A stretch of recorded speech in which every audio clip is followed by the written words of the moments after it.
শরীয়তপুর জেলার নড়িয়া উপজেলায় বাংলাদেশ সড়ক পরিবহন কর্পোরেশন বিআরটিসি এর নতুন বাস সার্ভিসের আনুষ্ঠানিক শুভ উদ্বোধন করা হয়েছে। শুক্রবার ১ আগস্ট দুপুরে নড়িয়া উপজেলার কার্তিকপুর বাস স্ট্যান্ড থেকে ফিতা কেটে এই বাস সার্ভিসের যাত্রা শুরু করা হয়। প্রতিদিন কার্তিকপুর থেকে নড়িয়া ভোজেশ্বর প্রেমতলা হয়ে ধোলাইপাড় ফ্লাইওভার দিয়ে গুলিস্তান ফুলবাড়িয়া বাস স্ট্যান্ডে নিয়মিত যাতায়াত করিবে এই বাস পরিবহনটি। উদ্বোধনী অনুষ্ঠানে উপস্থিত ছিলেন অন্যতম সদস্য বাংলাদেশ জাতীয়তাবাদী নির্বাহী কমিটি বিএনপি জনাব মহিউদ্দিন আহমেদ ঝিন্টু এবং সহসভাপতি বাংলাদেশ জাতীয়তাবাদী কৃষক দল কেন্দ্রীয় কমিটি জনাব কর্নেল অবসরপ্রাপ্ত এস.এম. ফয়সাল আহমেদ।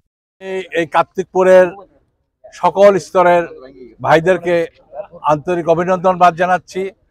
আজকে যা বিএফটিসি বাস এখানে নিয়ে এসেছেন কার্তিকপুরের মামুন ভাই সহকারে হায়দার ভাই, স্বপন ভাই, যারা এটার সাথে সংযুক্ত রয়েছেন তাদেরকে আমি আন্তরিক অভিনন্দনবাদ জানাচ্ছি যে এই কার্তিকপুরে আজকে এখান থেকে একটি বাস যাবে ঢাকা শহরের রাজধানী, বাংলাদেশের রাজধানী ঢাকাতে।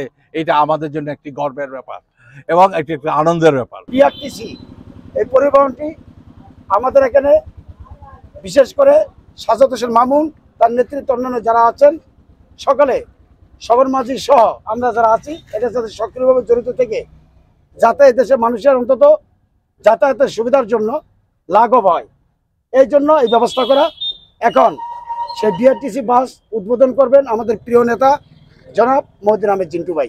এ সময় আরও উপস্থিত ছিলেন যুগ্ম সাধারণ সম্পাদক জাতীয়তাবাদী কৃষক দল শরীয়তপুর জেলা শাখা সাজ্জাদ হোসেন মামুন, সাবেক সভাপতি নড়িয়া উপজেলা বিএনপি মোহাম্মদ আলী হায়দার খান, সাবেক সাংগঠনিক সম্পাদক শরীয়তপুর জেলা যুবদল জুয়েল মাতবর। তাছাড়া উদ্বোধনী আয়োজনে আরও উপস্থিত ছিলেন মোহাম্মদ নুরু শেখ, রেজাউল হলাদার, মোহাম্মদ হারুন খান, সোহেল খালাসি, স্বপন মীরবহর সহ আরও অনেকে। এই বাস সার্ভিস নড়িয়া থেকে সরাসরি ঢাকা ও অন্যান্য গুরুত্বপূর্ণ রুটে যাত্রী পরিবহন করবে। যাত্রী সেবায় মান বৃদ্ধি ও নিরাপদ সাশ্রয়ী ভ্রমণের সুবিধা নিশ্চিত করতে এই উদ্যোগ নেওয়া হয়েছে বলে জানান কর্তৃপক্ষ। এ সময় স্থানীয় বাসিন্দারা জানান নড়িয়াবাসীর বহুদিনের চাওয়া পূরণ হলো, এখন রাজধানীতে যাতায়াত আরও সহজ হবে।